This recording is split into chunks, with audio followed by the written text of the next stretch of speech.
નમસ્કાર વિદ્યાર્થી મિત્રો, ધોરણ 12 કોમર્સ વિષય નામાના મૂળ તત્વો, પ્રકરણ નંબર 2 ભાગ બીજાની અંદર શેરમૂડીના હિસાબો. આ જે શેરમૂડીના હિસાબો છે એની અંદર આપણે શેરમૂડી કોને કહેવાય એનો અર્થ આપણે જોયો. પછી આગળ આપણે એના પ્રકારની વાત કરી હતી કે પ્રેફરન્સ શેર અને ઇક્વિટી શેર. પ્રેફરન્સ શેરના બાકીના પાછા પેટા 4 પ્રકાર પણ આપણે જોયા હતા. હવે આજે આપણે વાત કરવાના છીએ એ છે પ્રેફરન્સ શેર અને ઇક્વિટી શેર વચ્ચેના તફાવતની. તો એમાં જોઈએ આપણે તફાવત. તો પ્રેફરન્સ શેર છે એ નક્કી કરેલા દરે ડિવિડન્ડ ચૂકવવામાં આવે છે, જ્યારે ઇક્વિટી શેર છે એના ઉપર ડિવિડન્ડનો દર નક્કી હોતો નથી. આ દર નફા પર આધારિત હોવાથી દરેક વર્ષે જુદો જુદો હોઈ શકે. એટલે પ્રેફરન્સ શેર છે એની ઉપર જે ડિવિડન્ડ ચૂકવવામાં આવે છે એ ડિવિડન્ડનો દર વર્ષે નક્કી જ હોય છે કે એટલા ટકા ડિવિડન્ડ ચૂકવવું, એનાથી વધુ કે એનાથી ઓછું ડિવિડન્ડ ચૂકવવાનું નથી.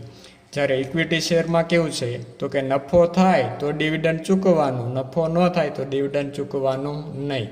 અને ડિવિડન્ડનો દર પણ નફા ઉપર આધારિત હોય છે. નફો વધુ થયો તો ડિવિડન્ડનો દર વધુ આવે, નફો ઓછો થયો તો ડિવિડન્ડનો દર ઓછો આવે. આમ ડિવિડન્ડનો દર છે ઇક્વિટી શેરમાં નક્કી નથી, જ્યારે પ્રેફરન્સ શેરમાં નક્કી હોય છે. આગળ, જો કોઈ વર્ષમાં ક્યુમ્યુલેટિવ શેર પર ડિવિડન્ડ ચૂકવાયું ન હોય તો આવું નહીં ચૂકવાયેલું ડિવિડન્ડ ભવિષ્યમાં કંપનીના નફાની સામે ચૂકવવામાં આવે છે. એટલે ક્યુમ્યુલેટિવ અને નોન ક્યુમ્યુલેટિવ પ્રેફરન્સ શેરની જે આપણે વાત કરી હતી એની અંદર ક્યુમ્યુલેટિવ પ્રેફરન્સ શેર કોને કહેવાય તો કે જે વર્ષે નફો થયો હોય એ વર્ષે નફાની સાથે સાથે એકત્રિત અથવા તો જે પાછલા વર્ષનો બાકીના જે ડિવિડન્ડ છે એની પણ સાથે ચૂકવણી કરવામાં આવે તો એને કહેવાય ક્યુમ્યુલેટિવ પ્રેફરન્સ શેર, જેની અંદર એકત્રિત નફો છે એ ચૂકવવામાં આવે છે. તો સામેની સાઈડ ઇક્વિટી શેરમાં શું છે તો કે ઇક્વિટી શેર પર આવું નહીં ચૂકવાયેલું ડિવિડન્ડ ભવિષ્યમાં કંપનીના નફામાંથી ચૂકવવામાં આવતું નથી. એટલે અહીંયા જો કોઈ વર્ષે નફો ન થયો હોય તો એનું ડિવિડન્ડ પણ એકત્રિત થતું નથી અને ચૂકવાતું પણ નથી. જ્યારે પ્રેફરન્સમાં ક્યુમ્યુલેટિવ જે શેર છે એની અંદર જે નફો ન થયો હોય એનું જે ડિવિડન્ડ હોય એ એકત્રિત થાય અને જે દિવસે નફો થાય તે દિવસે ડિવિડન્ડ છે ચૂકવવામાં આવે છે. એટલે આ એક ક્યુમ્યુલેટિવ પ્રેફરન્સ શેરનો પ્લસ પોઈન્ટ છે. પછી આગળ વાત કરીએ, ઇક્વિટી શેર પર ડિવિડન્ડ ચૂકવતા પહેલાં તેમને ડિવિડન્ડ મેળવવાનો અગ્ર હક રહેલો છે. એટલે ડિવિડન્ડની જે ચૂકવણી છે એ ઇક્વિટી શેર કરતાં પહેલાં પ્રેફરન્સ શેરને મળે છે. તો પ્રેફરન્સ શેર પર ડિવિડન્ડ ચૂકવ્યા બાદ જ ઇક્વિટી શેર પર ડિવિડન્ડ ચૂકવવામાં આવે છે. એટલે પહેલાં જે ડિવિડન્ડની ચૂકવણી હોય છે એ પ્રેફરન્સ શેરને અને પછી ઇક્વિટી શેરને થાય છે. આગળ વાત કરીએ, કંપનીના વિસર્જન સમયે ઇક્વિટી શેર હોલ્ડર્સને તેમની મૂડી પરત કરતા પહેલાં પ્રેફરન્સ શેર હોલ્ડરને તેમની પ્રેફરન્સ શેર મૂડી પરત કરવામાં આવે છે. એટલે કંપની જ્યારે વિસર્જન થાય અથવા તો કંપની જ્યારે બંધ કરવાનો વારો આવે ત્યારે જે શેર મૂડી હોય છે એ શેર મૂડી ઇક્વિટી શેર હોલ્ડર કરતાં પહેલાં પ્રેફરન્સ શેર હોલ્ડરને આ મૂડી પરત કરવામાં આવે છે. અને પ્રેફરન્સ શેર હોલ્ડરને મૂડી પરત થયા પછી જ તે ઇક્વિટી શેર હોલ્ડરને પરત કરવામાં આવે છે. એટલે કંપનીના વિસર્જન સમયે પ્રેફરન્સ શેર મૂડી સંપૂર્ણ પરત કર્યા બાદ જ ઇક્વિટી શેર મૂડી પરત કરવામાં આવે છે. એટલે પહેલો વારો આમ જોઈએ તો પ્રેફરન્સ શેર હોલ્ડરને મળે છે એ ડિવિડન્ડની ચૂકવણી હોય કે મૂડી પરત કરવાની વારી હોય. બંનેમાં પહેલો વારો પ્રેફરન્સ શેર હોલ્ડરનો, પછી વારો ઇક્વિટી શેર હોલ્ડરનો. એટલે ખાસ બાબત યાદ રાખવાની કે ડિવિડન્ડની ચૂકવણી હોય કે મૂડી પરત કરવાની વાત હોય, આ બંને વાતની અંદર જે પ્રેફરન્સ શેર હોલ્ડર છે એને અગ્રતા ક્રમ આપવામાં આવ્યો છે. પછી આગળ વાત કરીએ, પ્રેફરન્સ શેર હોલ્ડર્સને મતદાનનો કોઈ હક નથી. એટલે જે સામાન્ય સભા અથવા તો ખાસ સભા ભરાતી હોય એની અંદર મતદાન કરવાનો હક પ્રેફરન્સ શેર હોલ્ડરને રહેતો નથી. જ્યારે ઇક્વિટી શેર હોલ્ડરને મતદાન કરવાનો હક ધરાવે છે. જે ઇક્વિટી શેર હોલ્ડર છે એ સભાની અંદર મતદાન કરી શકે, જ્યારે પ્રેફરન્સ શેર હોલ્ડર સભાની અંદર મતદાન કરી શકતો નથી. આગળ, કંપનીના સંચાલનમાં ભાગ લેવાનો કોઈ હક હોતો નથી. પ્રેફરન્સ શેર હોલ્ડર હોય એને કંપનીની જે સભા હોય એ સભામાં પણ ભાગ લેવાનો હક નથી. જ્યારે ઇક્વિટી શેર હોલ્ડર હોય તો એને સંચાલનમાં ભાગ લેવાનો સંપૂર્ણ હક છે. હવે સંચાલન જે હોય એમાં પ્રેફરન્સ શેર હોલ્ડર ભાગ ન લઈ શકે, જ્યારે ઇક્વિટી શેર હોલ્ડર હોય સંચાલનમાં ભાગ લઈ શકે.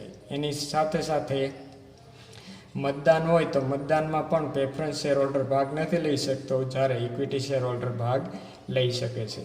તો આ જે વાત કરી આપણે પ્રેફરન્સ શેર અને ઇક્વિટી શેર વચ્ચેના તફાવતની, આ તફાવત આપણને પૂછાતો તો નથી, પણ તફાવતની અંદરથી જે અમુક પોઈન્ટ છે એ આપણને 1 માર્કમાં સવાલની અંદર અથવા તો 1 માર્કમાં વિકલ્પની અંદર પૂછાઈ શકે એમ છે. એટલે આ તફાવત આપણે પાકો કરી નાખો, જેથી આપણને સવાલમાં અથવા તો વિકલ્પમાં પૂછાણો હોય તો આપણને આવડી શકે.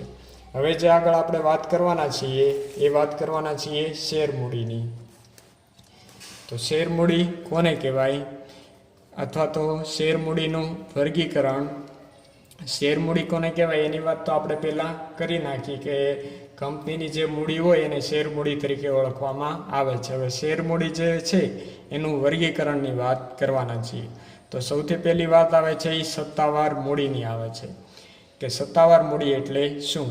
તો કંપની પોતાના જીવનકાળ દરમિયાન વધુમાં વધુ જેટલી રકમ શેર મૂડી દ્વારા એકત્રિત કરી શકે તેને સત્તાવાર મૂડી કહેવામાં આવે છે. એટલે કંપની પોતાનું જે આખું જીવનકાળ હોય અથવા તો જ્યાં સુધી કંપની ચાલવાની હોય ત્યાં સુધી જેટલા શેર છે એ બહાર પાડવાના હોય વધુમાં વધુ એની રકમ જે નક્કી કરવામાં આવે છે એને કહેવાય સત્તાવાર શેર મૂડી. સત્તાવાર શેર મૂડીના અલગ અલગ નામ પણ આપણને ખ્યાલ હોવા જોઈએ, જેને રજિસ્ટર મૂડી, નોંધાયેલી મૂડી, અધિકૃત મૂડી કે નામની થાપણ તરીકે ઓળખવામાં આવે છે. આ 4 નામ છે આપણને ઘણી વખત 1 માર્કના સવાલની અંદર અથવા તો વિકલ્પમાં પૂછાય કે સત્તાવાર મૂડીના બીજા નામ જણાવો, તો એના બીજા નામ રજિસ્ટર્ડ મૂડી, નોંધાયેલી, અધિકૃત કે નામની થાપણ તરીકે ઓળખવામાં આવે છે. તો આ વાત કરી આપણે સત્તાવાર થાપણની. સાથે સાથે આપણે સમજતા જઈએ કે પહેલું સત્તાવાર થાપણ. તો સત્તાવાર થાપણ છે આપણે માની લો કે થાપણ અથવા તો મૂડી આપણે જે કહીએ તે સત્તાવાર મૂડી. માની લો કે 10 લાખની મૂડી આપણી પાસે છે, દરેકના કેટલા છે તો કે 10 રૂપિયા. એક શેરનો ભાવ કેટલા છે તો કે 10 રૂપિયા. આમ સત્તાવાર મૂડી કરતાં કંપની વધારે મૂડી બહાર પાડી શકતી નથી, એની કરતાં ઓછી બહાર પાડી શકે પણ વધારે મૂડી બહાર પાડી શકતી નથી. જો વધારે મૂડી બહાર પાડવી હોય તો એના નીતિ નિયમો પ્રમાણે એને મંજૂરી માંગવી પડે છે અને પછી તે બહાર પાડી શકે છે. પછી આગળ વાત કરીએ બહાર પાડેલી મૂડી. તો બીજો પોઈન્ટ છે બહાર પાડેલી મૂડી. તો એની અંદર સત્તાવાર મૂડીમાંથી કંપની પોતાની જરૂરિયાત મુજબ પૂરેપૂરી સંખ્યામાં કે ઓછી સંખ્યામાં શેર બહાર પાડે તો તેને બહાર પાડેલી મૂડી કહેવામાં આવે છે. હવે માની લો કે અહીંયા જે આપણે સત્તાવાર મૂડી છે 10 લાખ, આ 10 લાખની અંદર આપણે બહાર પાડ્યા 5 લાખ. કેટલા બહાર પાડ્યા તો કે 5 લાખ. દરેકના રૂપિયા કેટલા છે તો કે 10 રૂપિયા છે. તો આ 5 લાખ જે આપણે બહાર પાડ્યા પ્રજામાં, જાહેર જનતામાં, એને કહેવાય બહાર પાડેલી મૂડી. પછી ત્રીજો પોઈન્ટ છે ભરાયેલી મૂડી. ભરાયેલી મૂડી.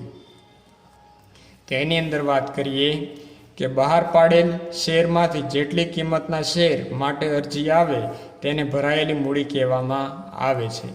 એટલે આપણે અહીંયા બહાર કેટલી પાડી તો કે 5 લાખ. હવે 5 લાખ બહાર પાડી એની અંદર આપણને 5 લાખ કરતાં ઓછાઈ મળે એટલે કે 3 લાખ મળે, અથવા તો 5 લાખ પૂરા મળે, અથવા તો 10 લાખ મળે, અથવા તો 12 લાખ મળે. તો આમાં આપણને વધુ અરજી મળી શકે અથવા તો ઓછી અરજી મળી શકે, અથવા તો જે છે એટલી પણ અરજી મળી શકે. જેટલી અરજી મળે એને આપણે ભરાયેલી મૂડી તરીકે ઓળખવામાં આવે છે. તો ભરાયેલી મૂડી છે એ વધુ હોઈ શકે અથવા તો ઓછી હોઈ શકે. ભરાયેલી મૂડીમાં નક્કી હોતું નથી, પણ બહાર પાડેલી મૂડી નક્કી હોય છે કે બહાર પાડેલી તો 5 લાખ છે, પણ ભરાયેલી મૂડી તો કે વધુ હોઈ શકે, ઓછી હોઈ શકે, એની કંઈ નક્કી હોતી અથવા તો નક્કી કરી શકાતું નથી, કારણ કે જાહેર જનતામાં તો આપણે 5 લાખ બહાર પાડી, પણ જનતામાં જો વધુ સંખ્યા થઈ જાય તો વધારે સંખ્યા ખરીદવા માટે આવે, તો વધારે સંખ્યા ખરીદવા માટે આવે એટલે 10 આવે, 12 આવે, એમ વધારે આવે, અથવા તો ઘણી વખત ઓછી સંખ્યા આવે એટલે 3, 2, 1 એમ કાંઈ પણ પરિસ્થિતિ ઉદ્ભવી શકે, એને કહેવાય ભરાયેલી મૂડી. પછીનો આગળનો પોઈન્ટ આવે છે મંગાવેલી મૂડી. મંગાવેલી મૂડી તો એની વાત કરીએ. શેર અરજદારોને કંપનીએ આપેલા શેર પર કંપની શેરની દાર્શનિક કિંમત એટલે કે મૂળ કિંમત કે તેથી ઓછી રકમ મંગાવી શકે. એટલે આપણી દાર્શનિક કિંમત કેટલી છે? તો કે 10 રૂપિયા. 10 રૂપિયા અથવા તો એની કરતાં ઓછા રકમ મંગાવી શકીએ. કંપની દાર્શનિક કિંમત કરતાં ઓછી રકમ મંગાવે ત્યારે બાકીની રકમ ભવિષ્યમાં શેર હોલ્ડર પાસેથી મંગાવી શકે છે. આ રીતના શેર પર મંગાવેલી રકમને મંગાવેલી શેર મૂડી કહેવામાં આવે છે. હવે અહીંયા આપણા શેર કેટલા હતા બહાર પાડેલા? 5 લાખ. તો આપણે મંજૂર પણ કેટલા કર્યા? તો કે 5 લાખ. હવે 5 લાખ જે શેર છે એની ઉપર આપણે કેટલા રૂપિયા મંગાવીએ છીએ? તો કે 5 રૂપિયા 5 લાખ શેર ઉપર આપણે મંગાવીએ છીએ. તો આ મંગાવીએ છીએ એટલે આને શું કહેવાય? તો કે મંગાવેલી મૂડી. એટલે કેટલા આવશે? તો કે 25 લાખ આવશે. આ 25 લાખ રૂપિયા છે એને મંગાવેલી મૂડી તરીકે ઓળખવામાં આવે છે. જે આપણા 5 લાખ શેર છે એની ઉપર આપણે 25 લાખ મંગાવેલી મૂડી છે એમ આપણે કહી શકીએ. પછી આગળનો પોઈન્ટ આવે નહીં મંગાવેલી મૂડી. આગળનો પોઈન્ટ છે નહીં મંગાવેલી મૂડી. તો એની અંદર આપણે વાંચીએ જે ભરાયેલી મૂડીનો જ એક ભાગ છે. એટલે જે અહીંયા ભરાયેલી મૂડી છે એનો જ એક ભાગ કંપનીના સંચાલકો દ્વારા જે મૂડી હજી સુધી શેર હોલ્ડરો પાસે મંગાવેલી નથી તેને નહીં મંગાવેલી મૂડી કહેવાય છે. એટલે અહીંયા મંગાવેલી મૂડી કેટલી છે? તો કે 5 રૂપિયા. તો નહીં મંગાવેલી મૂડી કેટલી આવે? તો કે 5 રૂપિયા આવે, કારણ કે 5 ને 5 જ 10 થાય. 5 રૂપિયા મંગાવી લીધા તો મંગાવવાના કેટલા બાકી? તો કે 5 રૂપિયા. તો આને શું કહેવાય? તો કે નહીં મંગાવેલી મૂડી. એટલે 5 રૂપિયા છે એ નહીં મંગાવેલી મૂડી છે. પછી આગળ વાત કરીએ વસૂલ આવેલી મૂડી. વસૂલ આવેલી મૂડી તો એની અંદર મંગાવેલી મૂડીની રકમમાંથી જેટલી રકમ શેર હોલ્ડર પાસેથી કંપનીને મળે તે રકમને વસૂલ આવેલી મૂડી કે ભરપાઈ થયેલી મૂડી કહેવામાં આવે છે. હવે આપણે મંગાવેલી મૂડી કેટલી છે? તો કે 5 લાખ 5 રૂપિયાની. એની અંદર એક વ્યક્તિ 100 શેર ધારણ કરે છે. આ 100 શેર ધારણ કરે છે એમાં એ 3 રૂપિયા ભરતો નથી. એક વ્યક્તિ 100 શેર ધારણ કરે છે એ 3 રૂપિયા ભરતો નથી, 2 રૂપિયા ભરી દે છે. એટલે 3 રૂપિયા ભરતો નથી એટલે 3 રૂપિયા છે એ આવતા નથી. એટલે બરાબર કેટલા થાય? તો કે 300 રૂપિયા. તો આપણી પાસે 25 લાખ છે એમાંથી 300 નથી આવતા. તો 25 લાખ માઇનસ 300, કારણ કે આ 300 છે એ આપણને હજી પૈસા મળ્યા નથી. તો 25 લાખ છે એમાંથી 300 બાદ કરીએ તો આપણને મળશે 24,99,700. 24,99,700. તો આને કહેવાય વસૂલ આવેલી મૂડી. શું કહેવાય? તો કે વસૂલ આવેલી મૂડી. કારણ કે મંગાવેલી જે મૂડી છે એની ઉપર બધાય પૈસા આપી દે એવું તો નક્કી નથી. એટલે મંગાવેલી જે મૂડી છે એમાંથી એક વ્યક્તિ એવો નીકળો કે જેણે 100 શેર ધારણ કર્યા હતા, એમાં 3 રૂપિયા એ ભર્યા નથી. તો 300 રૂપિયા નથી ભર્યા એમ કહેવાય જાય. એટલે આ 300 રૂપિયા જે 25 લાખ છે એમાંથી બાદ કરીએ, બાકીના બધાના પૈસા તો આવી ગયા છે. એટલે 25 લાખ માઇનસ 300 એટલે 24,99,700 રૂપિયા વસૂલ આવેલી મૂડી છે એમ આપણે કહી શકીએ. તો આ વાત કરી વસૂલ આવેલી મૂડીની. પછી છે અનામત મૂડી. અનામત મૂડી. તો અનામત મૂડીની અંદર વાત કરીએ જ્યારે કંપનીના સંચાલકોને એમ લાગે કે મંગાવેલી મૂડી પોતાના ધંધા માટે પૂરતી છે. એટલે અહીંયા આપણે મંગાવેલી મૂડી કેટલી છે? તો કે 5 લાખ. એટલે 5 લાખથી આપણો ધંધો સારી રીતના ચાલે છે એમ.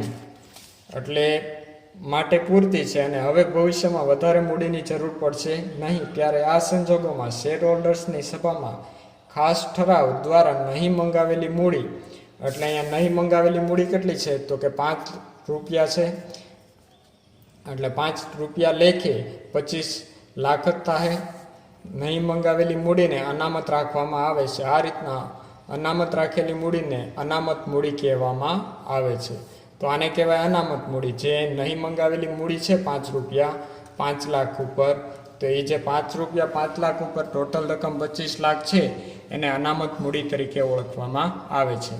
તો આ હતી શેર મૂડીનું વર્ગીકરણ, જે 7 રીતના થાય છે. સૌથી પહેલાં સત્તાવાર થાપણ અથવા તો મૂડી, જેને કંપનીના જીવનકાળ દરમિયાનની મૂડી તરીકે પણ ઓળખવામાં આવે છે, જે આપણે 10 લાખ રાખી. પછી બહાર પાડેલી મૂડી, જે આપણે 5 લાખ હતી, જે 5 લાખ દરેક 10 રૂપિયાનો. પછી ભરાયેલી મૂડી, હવે ભરાયેલી મૂડી કંપનીની જે બહાર પાડેલી મૂડી છે એની કરતાં ઓછી હોઈ શકે, એની જેટલી હોઈ શકે અથવા એનીથી વધુ પણ હોઈ શકે. કેટલી છે એ આપણે નક્કી કરી શકીએ નહીં. ઓછી હોય તો ઓછી કેટલી છે એ પણ આપણે ધ્યાન રાખવું પડે કે કંપનીના અમુક નિયમો હોય કે એટલી સંખ્યા છે એની કરતાં ઓછી એની જે અરજીઓ છે એ આવવી જોઈએ નહીં. જો એટલી અરજીથી ઓછી આવે તો કંપનીના શેર છે એ બંધ રાખવામાં આવે છે. એ જે આપણે આગળ આવશે તો એની વાત ત્યારે કરશું, પણ એમાં વધુ અરજી, ઓછી અરજી અથવા તો એની જેટલી અરજીઓ આપણને મળી શકે.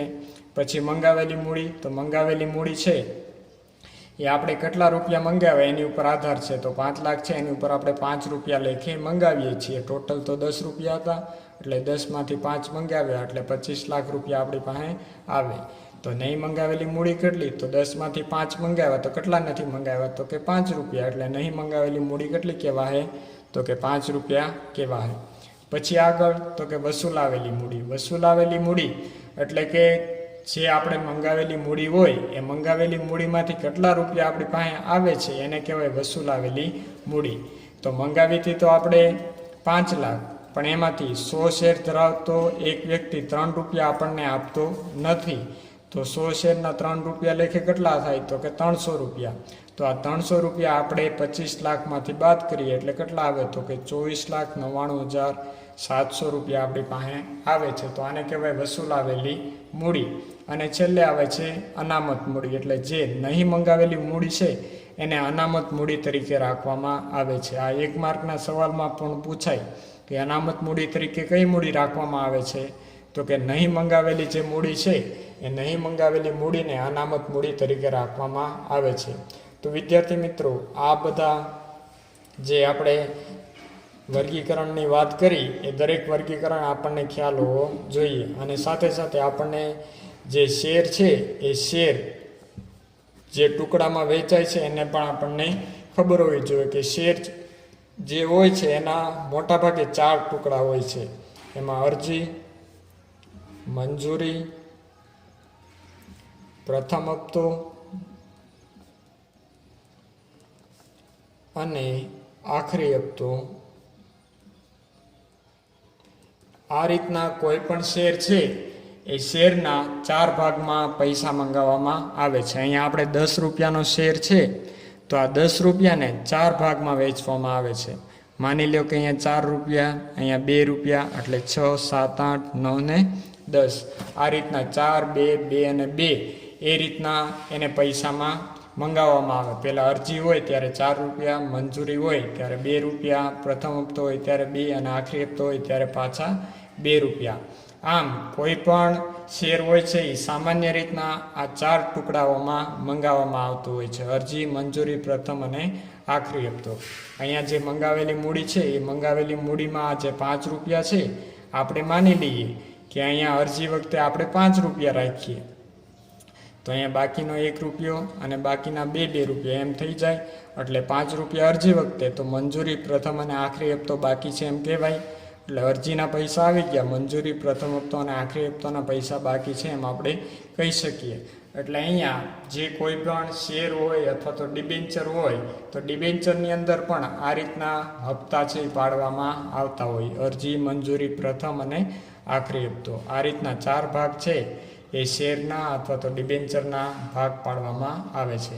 તો વિદ્યાર્થી મિત્રો આ જે શેર મૂડીનું વર્ગીકરણ છે એ 1-2 વાર વાંચી જવું, આમાંથી આપણને સવાલ પૂછાઈ શકે એમ છે.